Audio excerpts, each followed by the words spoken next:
Welcome back. बात हो रही है कि क्या पीडीएम के पास ऐसा कुछ एजेंडा है कि अगर उनको हुकूमत मिलती है तो वो हुकूमत कैसे चलाएंगे, इस मुल्क को कैसे चलाएंगे, क्योंकि पिछले 30-35 सालों में ये मुल्क उन्होंने ही चलाया है और ये मुल्क इस हाल तक उन्होंने ही पहुंचाया है। 2.5 साल का मलबा हम इमरान खान की हुकूमत पे ढाल सकते हैं, लेकिन 2.5 साल और 35 साल बहुत ज़्यादा फ़र्क है, कंपैरिजन नहीं बनता। इनकी बैड परफॉर्मेंस पे सवाल उठते हैं, सवाल उठाए जा रहे हैं और इसकी सबसे बड़ी बात यह है कि इमरान खान साहब ख़ुद वज़ीर-ए-आज़म होने के बावजूद वो इस चीज़ को ऑन कर रहे हैं कि हमसे गलतियाँ हुई, हम इन गलतियों को सुधारेंगे और मज़ीद अच्छी पॉलिसियाँ बना के अगले 2.5 साल में डिलीवर करेंगे ताकि आवाम 5 साल के बाद हमें वोट दे सकें। नदीम साहब, इसमें कोई शक नहीं, जो पहले भी हम बात कर रहे थे कि वज़ीर-ए-आज़म साहब ने तो ये बात मानी है, अपनी गलती मानना भी एक बड़ी बात है एज प्राइम मिनिस्टर, लेकिन हल ये नहीं है। आपकी जो पॉलिसीज़ हैं वो नहीं मैच कर रही हैं। आपके जो इंडिकेटर्स हैं, एक तरफ आप खुद कहते हैं कि बड़े मस्बत जा रहे हैं, दूसरी तरफ आप कहते हैं महंगाई कंट्रोल नहीं हो रही। अगर मस्बत हैं तो महंगाई भी कंट्रोल होनी चाहिए, रोज़गार भी होना चाहिए। रियल स्टेट को आपने पैकेज दिया, चीज़ें दी, अब उसका हमें रिजल्ट समरात नज़र नहीं आ रहे। पहले तो मैं एक और दफ़ा वाज़े कर दूं, दुनिया भर के अंदर लोग डरते हैं हमारी इस्टेब्लिशमेंट से, हमारी मीडिया से, और अब हमारे यहाँ जो है जो लोकल हमारे सियासतदान हैं नैब से डरते हैं। ठीक है। अब इन तीनों को बदनाम करना है तो कभी आप कहेंगे इस्टेब्लिशमेंट ये हुकूमत लाई, इस्टेब्लिशमेंट वो हुकूमत लाई। देखें, हमारी आर्म फोर्सेस जो है ना वो बहुत ही न्यूट्रल रही है, मगर हमेशा से 70 सालों से उसे बदनाम किया गया। अच्छा। क्यों? क्योंकि बाहर के ममालिक ये समझते हैं कि इसे तोड़ना है किसी तरह। आपको पता है दुनिया में सबसे बेहतरीन फोर्स आपकी आईएसआई को समझा जाता है। नदीम साहब देखिए, नदीम साहब डिफेंस पे तो हमारा प्रोग्राम है नहीं, लेकिन एक चीज से मैं आपसे पूछूंगा, आपको बताऊं, एक चीज, कौन सी स्टैब्लिशमेंट ने कहा, जो भी स्टैब्लिशमेंट हम कहते हैं खान साहब को ठीक है सपोर्ट किया स्टैब्लिशमेंट ने, लेकिन भाई परफॉर्मेंस आपने देनी है ना, क्यों नहीं दे रहे? परफॉर्म करें ना, आप परफॉर्म करें। अब मैं आपको आता हूं परफॉर्मेंस के ऊपर भी आते हैं। देखें, फेडरल गवर्नमेंट कानून बनाती है, वो ये कहती है कि जी कोविड है, हमने इंटरेस्ट रेट्स कम कर दिए, बिजली की कीमतों में कम कर दिए, सनदों को बिजली जो है माफ कर दिए, उसके बिल्स नहीं दिए, ठीक है, सब कुछ किया। मुझे ये बताया आवाम को कितना फायदा दिया? पेट्रोल कम होता है, कितना आवाम को फायदा मिलता है? क्या किसी सूबाई हुकूमत का काम होता है कि चीजों को कंट्रोल करे? आज अगर आप कमिश्नर लिस्ट लेके जाएं, क्या उस लिस्ट पे आपको मिलेगी एक चीज? आप ईमानदारी से ऑन एयर बताइए। नहीं मिलती, लेकिन इसको किसने मैनेज करना है? कमिश्नर किसके अंडर में आता है? जफीर साहब, हमारा अच्छा ठीक है ना, लेकिन कमिश्नर किसके अंडर आता है? सूबा किसके अंडर आता है? और चीफ एग्जीक्यूटिव लॉकडाउन करवा सकती है पर पैसों का कंट्रोल नहीं करवा सकती। दूध की कीमतें जो है ना आज भी 120 रुपए पे चल रही है। 18वीं तरमीम का हरगिज ये मतलब नहीं है कि वज़ीर-ए-आज़म जो है वो सूबे का वज़ीर-ए-आज़म नहीं है। देखें, वज़ीर-ए-आज़म कानून बनाएगा, उसके बाद सूबों का काम ये होता है कि उस कानून को इम्प्लीमेंट करे। अगर कमिश्नर लिस्ट बनती है, सूबा सिंध और वफाक एक पेज पे आ ही नहीं सके। 2.5 साल हो गए, 2.5 साल हो गए। देखिए वज़ीर-ए-आज़म आते हैं, इनको इन्फॉर्म करते हैं। सिंध समझती है कि मैं जो है ना गंदम का जखीरा रोक लूंगा, हुकूमत में खलबिल मच जाएगी, हुकूमत मजबूरन इंपोर्ट करेगी। अच्छा, मान लिया, ये बात भी मान ली। पंजाब में क्या हुआ? महंगाई इसी चीजों का। अच्छा, पंजाब बेहतर हो जाता है, सिंध को छोड़ दें, पंजाब बेहतर हो जाता है। पंजाब भी नीचे बैठ गया ना सर। देखें, चाहे वो पंजाब हो, खैबर पख्तूनख्वा हो, कहीं पे भी हो, हम बात करते हैं सूबाई, तो मतलब वहां का भी सूबा। देखें, पर चीजें अगर आज भी आप कंपेयर करें सिंध को खैबर पख्तूनख्वा से, पंजाब को, अब आप बताइए कि कौन सा सबसे ज्यादा सूबे में मसले मसाइल आ रहे हैं? सबसे ज्यादा गुर्बत कौन से सूबे में आ रही है? परेशानियां कौन से सूबे में आ रही है? देखिए, हम ये नहीं कहेंगे कि वहां दूध की नहरें बह रही हैं और यहां नहीं बह रही हैं।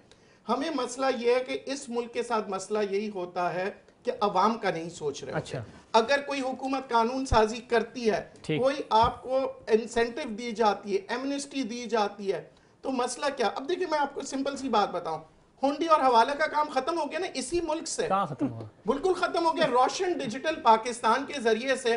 तो फिर लोग पागल हैं जो पैसे भेज रहे हैं। सही। आप देखें यहाँ पे रेमिटेंसेस के नंबर, स्टेट बैंक क्या झूठ बोल रहा है? आप ये देखिए फैक्ट्स एंड फिगर्स नहीं, अच्छी बात है। देखिए, डिजिटल होना चाहिए, डिजिटल होना चाहिए।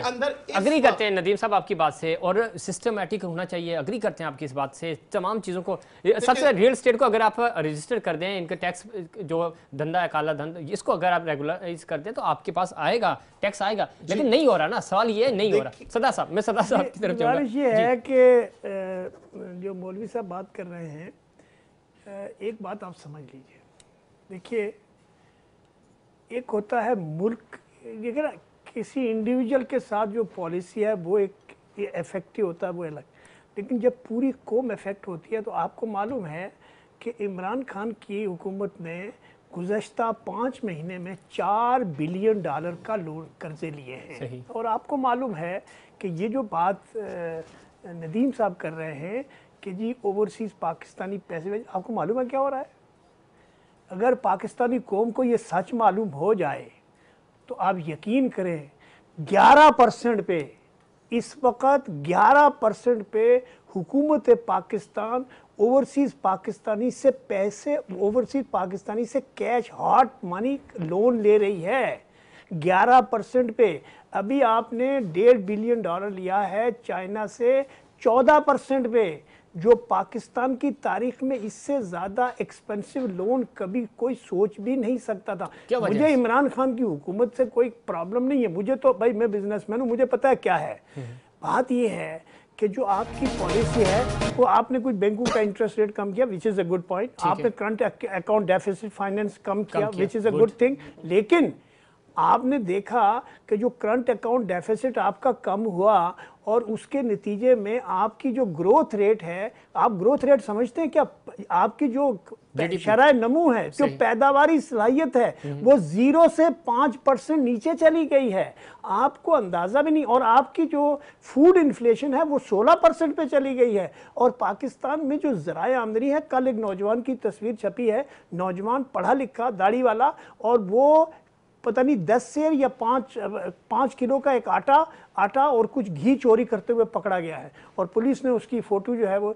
बात यह है कि आपने देखना पड़ेगा कि क्या आपने इकोनॉमिक स्टेबिलिटी लाए हैं कि नहीं लाए हैं। आप कहते हैं हमने रुख सही कर दिया है, आपने रुख सही नहीं किया है, आप ये गलतफहमी में मुब्तला हो। और पाकिस्तान के अवाम भी ये बात जो कह रहे हैं, देखिए 2.5 साल में आपकी समझ तो सही हो जानी चाहिए थी ना। अगर आपकी समझ भी सही नहीं है और आपकी पॉलिसी का कोई वो है नहीं, आप इधर से कर्जा लेते हो उधर लेते हो, उधर से लेते हो उधर देते हो, उधर से लेके उधर देते हो, टैक्स रेवेन्यू बेस आपका श्रिंक हो रहा है।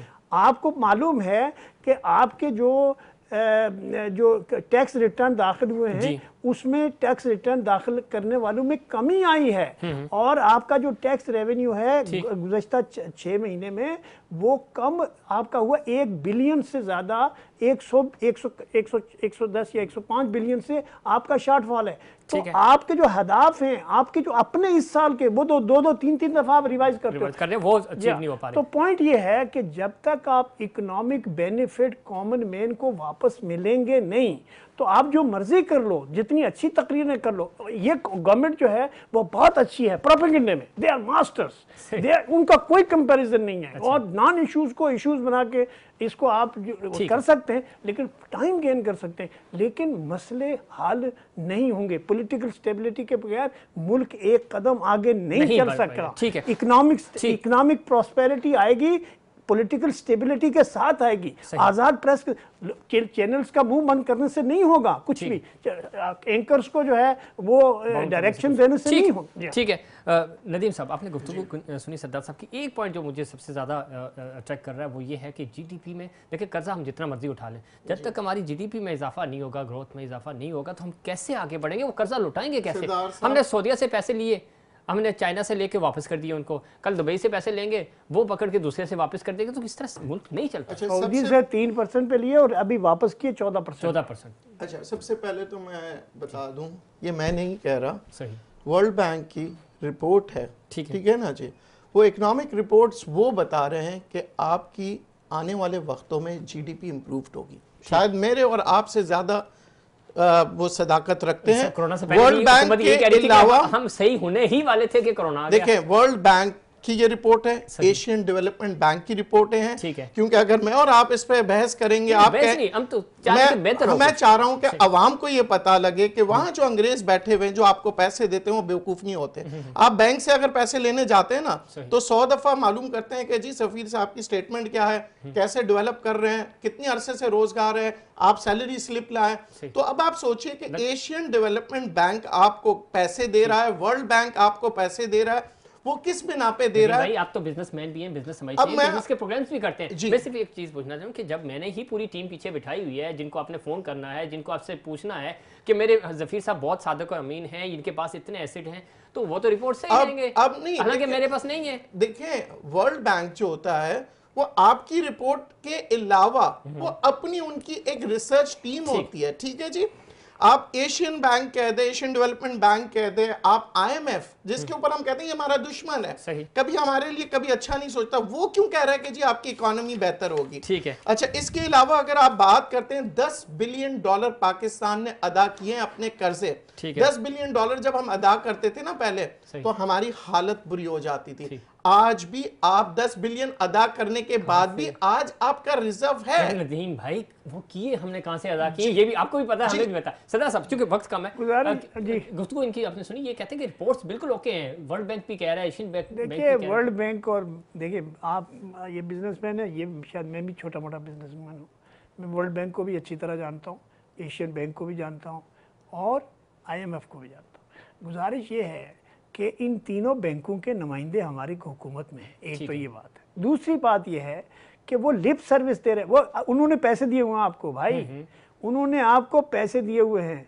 और एक वो कोई मुज़य्या प्रोग्राम था दुनिया में कि भाई जिन लोगों ने आपको कर्जे दिए हुए हैं बड़े हैवी, उन्होंने कर्जे किसी से पैसे लेके दिए हुए हैं, अगर उनको वो अगर ये कह दें कि पाकिस्तान की इकोनॉमी डूबने जा रही है कल, तो फिर दोबारा पैसा कैसे देंगे? तो और भी पैसे देने और हाई इंटरेस्ट रेट पे देने। सो दे आर लेंडर्स। तो लेंडर्स की इकोनॉमी तो आप बिल्कुल सही कर रहे हैं कि आप बैंकों से भी लोन ले रहे हैं, आप लोग प्राइवेट लोगों से भी ले रहे हैं, हाई इंटरेस्ट रेट पे ले रहे हैं 14%। चाइना ने, मैं एक मिसाल देता हूं, आपने कहा ना वर्ल्ड बैंक और फलाना बैंक और फलाना बैंक, बात यह है कि चाइना आवर बेस्ट फ्रेंड का $6 बिलियन रेलवे के लिए हम कर्जा देने के लिए तैयार नहीं है। Sovereign guarantee is not enough. What does it mean कि आपका जो बेस्ट फ्रेंड है, जो आपका वो कहता है नो, इकोनॉमिक डजंट वर्क। ठीक है, इकोनॉमिक्स डजंट वर्क। आपका जो इकोनॉमिक स्टेटस है वो जस्टिफाई नहीं करता इतनी हैवी बोरोइंग को, इतनी महंगी बोरोइंग। वक्त खत्म हो रहा है, आखिरी मिनट है मेरे पास। सदा साहब क्या सजेशन देने चाहेंगे मौजूदा हुकूमत को, खास तौर पे चूंकि सबसे बड़ा बैड गवर्नेंस तो अपनी जगह, इकोनॉमी सबसे बड़ा हमारा इशू है। देखिए political stability is the number one step to be taken. हुकूमत, मिलिट्री एस्टेब्लिशमेंट, ओपोजिशन बैठ के इस मुल्क के 22 करोड़ आदमियों की जिंदगियों के साथ खेलने की बजाय उनको सुधारने के लिए जॉइंट प्रोग्राम बनाए। अगर नेशनल गवर्नमेंट बनानी पड़ती है बनाए, इससे ज्यादा इमरजेंसी और क्या होगी? आप मुझे ये बताओ कि इससे ज्यादा इमरजेंसी क्या होगी कि पाकिस्तान का कोई दोस्त दुनिया में नहीं है। तो आप इससे इस वेरी सीरियस सिचुएशन, एक डायलॉग, पहली बात है डायलॉग, पता नहीं वो डायलॉग क्या कहते हैं आप।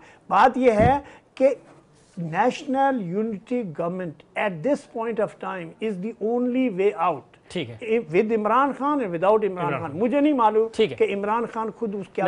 आपका पॉइंट आखिरी। देखिए मैं सबसे पहले ये समझता हूँ डायलॉग आप करें उनके साथ जो कि मुल्क की मफाद के लिए कर रहे हो। अभी आपके सामने कहा कि जी आपका इकोनॉमिक प्लान क्या है, किसी के पास कोई प्लान नहीं है। तो मैं चाहता हूं कि पहले हम बात करें, क्योंकि हम सब बात करें गरीबों के लिए, पर किसी के पास कोई प्लान नहीं है ऑपोजिशन के पास। और इमरान खान साहब जो प्लान लेके जा रहे हैं उसको भी खराब करना चाह रहे हैं। बात यह है कि अगर फेडरल गवर्नमेंट कोई कानून बनाता है तो खुदारा सूबाई हुकूमत को चाहिए उसी कानून के मुताबिक शहरों को, देहातों को चलाएं। महंगाई कंट्रोल उसी वक्त होगी कि जब कमिश्नर रेट पे कराची के अंदर मुझे, आपको और अवाम को वो चीज़ें मिलेगी। महंगाई, हमें अनडॉक्यूमेंटेड महंगाई चल रही है इस वक्त, जहां आपको 100 रुपए 95 रुपीज का दूध मिलना चाहिए, वहां 110। इन्हीं चीजों को खान साहब कह रहे थे कि मैं कंट्रोल करूंगा। देखिए आपकी जो गंदुम सही 1400 रुपए में आपने किसान से गंदुम खरीदी नहीं, आपने छीनी है और सारी स्मगलर्स को दिया है। आपको मालूम है कि वो 1400 रुपए की जो गंदम है अब 2800 रुपए में आप वापस बेच रहे हैं उसी किसान को। ये जुल्म है। बिल्कुल सही। सरदार मोहम्मद अशरफ साहब आपका बहुत शुक्रिया, आपने प्रोग्राम में वक्त दिया। नदीम बाकी मौलवी साहब आपका भी बहुत शुक्रिया। नाज़रीन, इस वक्त मुल्क में चूँकि महंगाई कंट्रोल नहीं हो रही और हमारे दोनों पैनलिस्ट का और ख़ास तौर पे सेनेटर सहर कामरान जो कह रही हैं कि हमें अगर हुकूमत मिली तो हम बहुत अच्छा डिलीवर करेंगे, क्योंकि वो उनको हुकूमतें मिल चुकी हैं, एजेंडा उनके पास भी नहीं है। पैनलिस्ट का हमारी ये राय है कि इस वक्त डायलॉग्स होने चाहिए, नेशनल डायलॉग्स होने चाहिए, मिलकर इस मसले का हल करना चाहिए मुल्क के वसी तर मफाद में। नाज़रीन, ये था हमारा आज का प्रोग्राम। उम्मीद करता हूँ दीगर प्रोग्राम्स की तरह आज का प्रोग्राम भी आपको पसंद आया होगा। मुझे और इनसाइड पाकिस्तान की पूरी टीम को दीजिए इजाज़त। अल्लाह निगहबान।